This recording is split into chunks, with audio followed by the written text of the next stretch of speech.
Bonjour à tous et bienvenue sur Hypnorea, le podcast qui vous aide à mieux comprendre l'hypnose et à l'utiliser dans votre vie quotidienne. Je suis Laurence Fabre, coach professionnel et maître praticien en hypnose ericksonienne. À chaque épisode, je vous proposerai une séance guidée ou un éclairage sur ce formidable outil de transformation qu'est l'hypnose.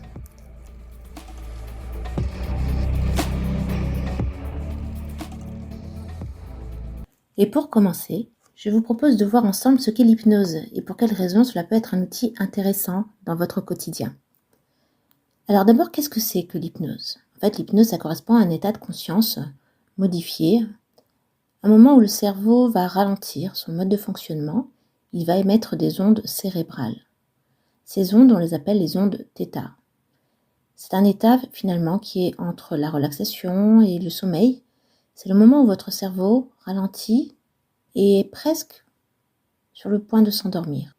Dans cet état, le corps peut rester actif, il peut rester en mouvement, mais le mental est un peu décalé ou un peu ailleurs par rapport à d'habitude.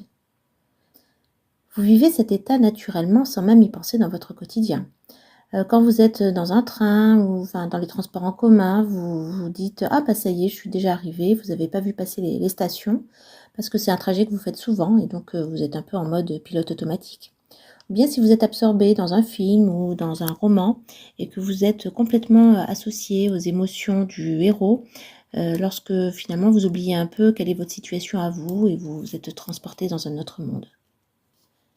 Ces états-là, ce sont des états justement de conscience modifiée et vous voyez qu'ils sont complètement naturels et que vous en entrez et vous en sortez très facilement. Ce sont des moments de lâcher prise, des moments où on est moins dans le mental. On est plus connecté à autre chose et c'est cette autre chose qui permet parfois de trouver des solutions nouvelles et de réécrire un peu la manière dont vous pouvez vivre certaines choses. Alors, il y a souvent des idées reçues sur l'hypnose et je vois beaucoup de personnes me dire qu'ils craignent d'être hypnotisés contre leur volonté. Alors, c'est une idée qui est parfois entretenue dans certains spectacles, même dans l'hypnose de foire, et pour autant, c'est complètement faux. Il n'est pas possible de vous hypnotiser contre votre volonté. De la même manière que je ne pourrais pas vous endormir contre votre volonté. En fait, c'est vous qui vous endormez si je vous chante une berceuse et si je vous propose de faire une sieste. De la même manière, pour l'hypnose, l'hypnothérapeute peut mettre en place un protocole, essayer de créer les conditions idéales pour que la personne entre en état hypnotique. D'ailleurs, le mot hypnose est peut-être un abus de langage, il faudrait peut-être mieux parler d'auto-hypnose, puisque tout ce que l'on fait, c'est qu'on encourage et on aide la personne à se mettre en auto-hypnose. Alors pourquoi utiliser l'hypnose ? Cet état hypnotique, il est très intéressant parce qu'il va vous donner accès à votre inconscient. Votre inconscient, c'est cette part de vous qui n'est pas dans l'analyse et qui vous permet d'identifier de nouvelles ressources. Cet inconscient, il ne veut que votre bien. D'ailleurs, vous le voyez bien si vous êtes dans une situation d'urgence. C'est lui qui prend les rênes. Si vous êtes sur une route de campagne et que vous voyez un tracteur foncer sur vous, vous n'allez pas prendre le temps d'analyser la vitesse du tracteur, de voir si il va y avoir un impact ou pas. Vous allez tout de suite sauter dans le fossé pour vous assurer que le tracteur ne va pas vous écraser.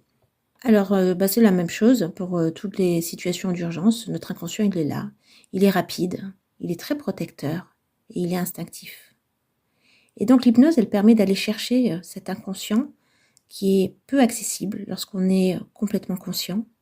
Parce que cet inconscient, c'est aussi là que se nichent nos pensées et nos croyances profondes. Et c'est aussi dans cet inconscient qu'on va pouvoir trouver peut-être des nouveaux schémas à développer, des nouvelles pensées, des nouvelles croyances, pour pouvoir changer certains modes de fonctionnement. L'hypnose, ça peut aider à se relaxer dans des situations où ça pourrait être difficile, à travailler sur une addiction, à travailler sur une phobie, à reprendre confiance en soi. Et c'est la raison pour laquelle l'hypnose est particulièrement efficace, c'est que ça nous permet de revoir nos schémas automatiques de pensée. Et quelle que soit la suggestion de votre hypnothérapeute, vous pouvez garder en tête que votre inconscient, il ne vaut que le meilleur pour vous. Si la suggestion n'est pas adaptée, il corrigera. Votre inconscient veille et vous pouvez lui faire confiance. Alors si vous avez envie de vivre par vous-même cette expérience, de ressentir cet état si particulier et pourtant si familier, je vous donne rendez-vous dans le prochain épisode pour votre première séance d'auto-hypnose guidée. Prenez soin de vous et à très bientôt sur Hypnoréa.